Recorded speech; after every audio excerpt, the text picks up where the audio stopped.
انشاءاللہ. السلام علیکم ورحمۃ اللہ وبرکاتہ. اعوذ باللہ من الشیطان الرجیم. بسم اللہ الرحمن الرحیم. الحمد للہ والصلاۃ والسلام علی رسول اللہ وآلہ اللہ وصحبہ انصار اللہ.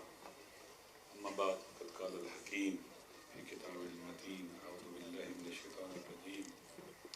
لقد ارسلنا رسلنا بالبینات وانزلنا معهم الکتاب والمیزان لیقوم الناس بالقسط. صدق اللہ العلی العظیم. آغاز سخن میں پی ٹی آئی کی لیڈرشپ اور دیگر شخصیات جو یہاں تشریف فرما ہیں اور عزاب گرامی قدر جو یہاں موجود ہیں، آپ سب کی خدمت میں اس بابرکت اجتماع جس سے منعقد کیا گیا ہے اور ایک عظیم واقعے کی اور ایک عظیم کارنامے کی یاد دلاتا ہے، آپ سب کو مبارکباد پیش کرتا ہوں. دیکھیں، دنیا میں اتفاقی حادثات وجود میں نہیں آتے کہ اتفاقاً ایسے ہو گیا. ہمیشہ جو بھی واقعہ رونما ہوتا ہے اس کے اسباب ہوتے ہیں، اس کی وجوہات ہوتی ہیں. ممکن ہے ہمیں آج وہ چیز نظر آئے لیکن اس کے پیچھے بڑی طولانی ایک سلسلہ ہوتا ہے. جس دنیا میں ہم رہتے ہیں، مولا علی علیہ السلام کا قول ہے کہ من عرف الزمان امنا، جس نے اپنے زمانے کو پہچانا وہ سیکیور ہو گیا، وہ محفوظ ہو گیا. جس دور میں ہم رہ رہے ہیں اس کی شناخت بہت ضروری ہے. اس وقت پاور شفٹ ہو رہی ہے ویسٹ سے ایسٹ کی طرف. یہ خود دنیا کے بڑے بڑے مفکر لکھ رہے ہیں. خود ہنری کسنجر نے لکھا، برزنسکی نے لکھا، فری زکریا نے، یورپ کے بڑے بڑے رائٹرز اور مفکرین نے وہ اس بات کا تذکرہ کر رہے ہیں کہ پاور شفٹ ہو رہی ہے ویسٹ سے ایسٹ کی طرف. تاریخ میں یہ سرکل چلتا رہا ہے ہمیشہ. اب اس شفٹ آف پاور کو کیسے کاؤنٹر کیا جائے، کیسے سلو کیا جائے، روکا جائے. پاور کس کے ہاتھ سے شفٹ ہو رہی ہے اس کی طرف؟ امریکہ اور یورپ کے ہاتھ سے، ان کے الائز کے ہاتھ سے. کیسے کاؤنٹر کیا جائے، کیسے روکا جائے اس کو؟ اس کے لیے انہوں نے ڈفرینٹ لیئرز بنائی ہیں. ان میں سے ایک جو چیز ہے وہ ہے ایسٹ کو ڈسٹرب کیا جائے اندرونی طور پر، ڈسپیوٹس کھڑے کیے جائیں ان کے آپس میں، ایسٹرن کنٹری کے درمیان اختلافات ہوں، مشکلات کھڑی کریں ان کے درمیان، تاکہ ایسٹ کا ہاؤس اور ایشیا کا ہاؤس ان آرڈر نہ ہو اور یہ پاور کا جو شفٹ ہے اس کو سلو کیا جا سکے، روکا جا سکے.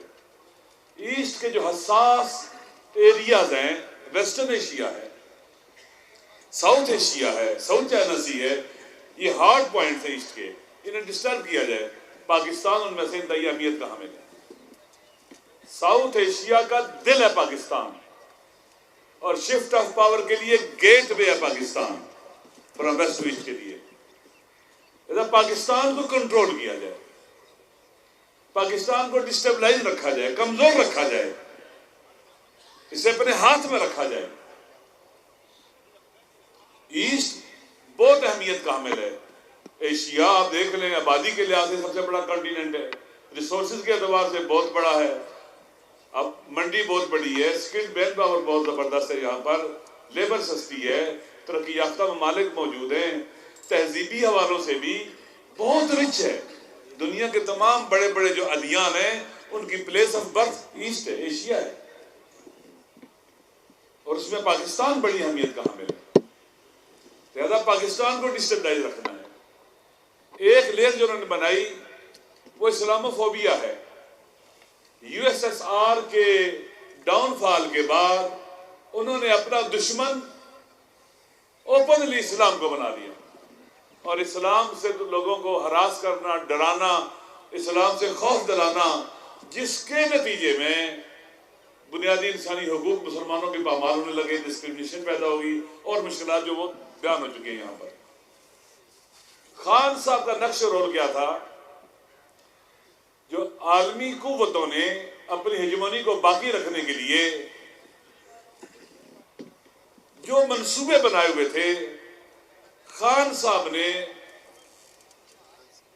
ان کے مقابلے میں کھڑے ہونے کا اعلان کیا۔ یہ بہت اہم نقطہ ہے کہ ایک شخص ساؤتھ ایشیا کے اندر بیٹھا، دل ہے جو ایسٹ کا، ایشیا کا، وہاں پر بیٹھا ہوا ہے اور وہ ان کی سوچ کے خلاف سٹینڈ لے رہا ہے۔ اسلامو فوبیا کا ایک بہت بڑا حربہ تھا جس کے نتیجے میں اپنی سوسائٹی کو اپنے ساتھ امان رکھتے تھے، جو ان کے رائے عامہ اس کو اپنے ساتھ رکھتے تھے اور پھر مسلمانوں کو وہ نقصان پہنچاتے تھے۔ ایک کتاب ہے a peace to end all peace, David Fromkin کی کتاب ہے، وہ پڑھنے والی کتاب ہے، فرسٹ ورلڈ وار کے بارے میں ہے، اور اگر آپ اس کو پڑھ لیں تو آپ کو آج سارے کے سارے حالات لگے گے اسی طرح سے ہو رہی ہے۔ مسلمانوں کے اندر انہوں نے تکفیریت کو رواج دیا، دہشت گردی کو رواج دیا، دہشت گرد گروپ بنائے، خود بنائے۔ امریکہ کی جو وزیر خارجہ صاحب آتی ہے ہلیری کلنٹن، اس نے خود کہا فلان دہشت گرد گروپ ہم نے بنایا تاکہ مسلمانوں کا امیج خراب کیا جائے، اسلام کا امیج خراب کیا جائے۔ خان صاحب نے اسلامو فوبیا کے حوالے سے ریٹیلیشن میں سٹینڈ لیا اور ان کی کئی سال کی جو کوششیں تھیں ان کو ناکام بنا دیا، اور اینٹی اسلام فوبیا ڈے منایا گیا 15 قرار دیا گیا 15 مارچ کو۔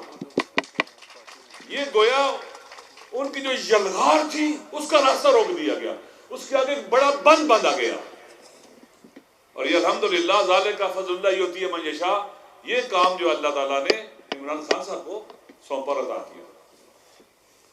اسی طرح سے پاکستان کی خارجہ پالیسی بہت اہم ہے، نئے افق تلاش کرنا، جمود کا شکار جو ہماری فارن پالیسی تھی اس جمود کو توڑنا اور نئے آفاق تلاش کرنا، اور پاکستان کو ایک ساورن کنٹری، آزاد ملک، مستقل ملک بنانا، جو پاکستان کے اندر جو مقتدر غلام طبقہ ہے اسے قبول نہیں تھا۔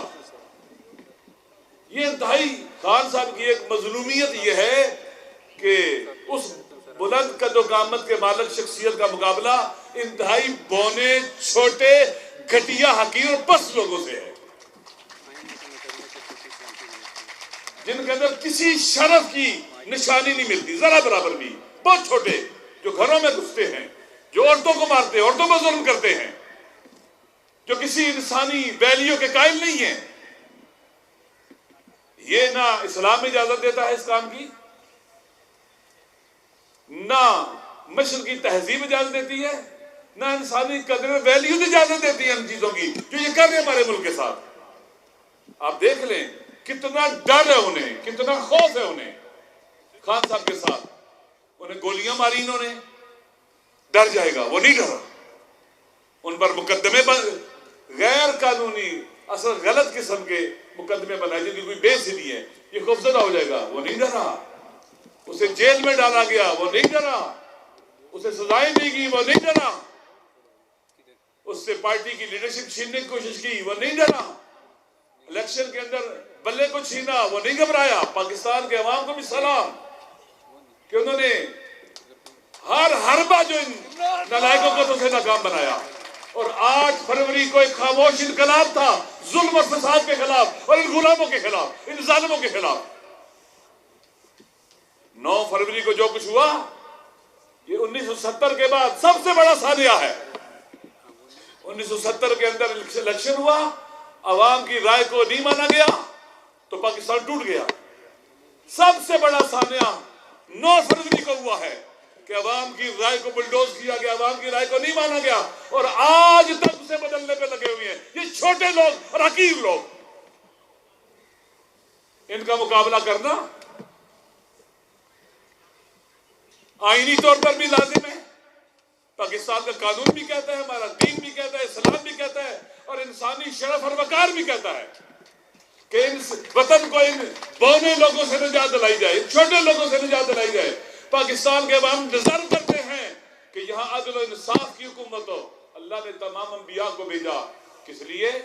قرآن کہہ رہا ہے کہ لَقَدْ أَرْسَلْنَا رُسُلَنَا بِالْبَيِّنَاتِ، ہم نے تمام انبیاء کو بھیجا واضح نشانیاں اور دلائل دے کر، معجزے دے کر بھیجا انہیں۔ وَأَنزَلْنَا مَعَهُمُ الْكِتَابَ وَالْمِيزَانَ، ان کے ساتھ کتاب نازل کی، منشور حیات اور زندگی نازل کیا، میزان حق کو باطل دیا۔ کیوں؟ لِيَقُومَ النَّاسُ بِالْقِسْطِ، تاکہ لوگ عدل کے لیے اٹھے۔ لیڈرشپ کافی نہیں ہے، منشور کافی نہیں ہے، عوام کا عدل کے لیے اٹھنا بھی ضروری ہے۔ اگر عوام ساتھ نہ دے تو تخت پر فرعون بیٹھتا ہے اور موسیٰ کو جلا وطنی اختیار کرنی پڑتی ہے۔ اگر عوام ساتھ نہ دے تخت پر نمرود بیٹھتا ہے اور ابراہیم کو آگ میں پھینکا جاتا ہے۔ اگر عوام ساتھ نہ دے تخت پر یزید بیٹھتا ہے اور امام حسین کا سر نوکے نیزہ پہ بلند ہوتا ہے۔ عوام کی ڈیوٹی بہت زبردست ہے، ضروری ہے، اہمیت کی حامل ہے۔ اور پھر جو خان صاحب کے ساتھی ہیں، مخالفین کی اسٹریٹجی کو دقت سے پڑھا جائے، وہ کیا کرنا چاہتے ہیں، ان کا کاؤنٹر اسٹریٹجی ہونی چاہیے، ہر روز ڈسکس ہونا چاہیے۔ اور یہ جو انتہائی محدود نگاہ رکھتے ہیں، لالچی ہیں، جو لالچ کے قیدی ہیں، غرور و تکبر کے قیدی ہیں، انہیں شکست دینا آسان ہے، مشکل نہیں ہے۔ جو چھوٹے اور حقیر لوگ ہیں، عقل کے اندھے ہیں، یہ ناک تک دیکھنے والے ہیں، یہ دور تک نہیں دیکھ سکتے۔ لہذا ضروری ہے کہ بیٹھا جائے، پلاننگ کی جائے اور ان کے منصوبوں کا ناکام بنایا جائے۔ خان صاحب یہ ظالم جان لیں کہ انشاءاللہ تم اس قابل نہیں ہو کہ خان صاحب کو زندان میں رکھ سکو۔ ایک دن ضرور آنے والا ہے اور جلد آئے گا کہ پاکستان کے عوام اٹھیں گے، جیل کے دروازے توڑیں گے اور خان صاحب کو مار لیں گے انشاءاللہ۔ السلام علیکم ورحمۃ اللہ۔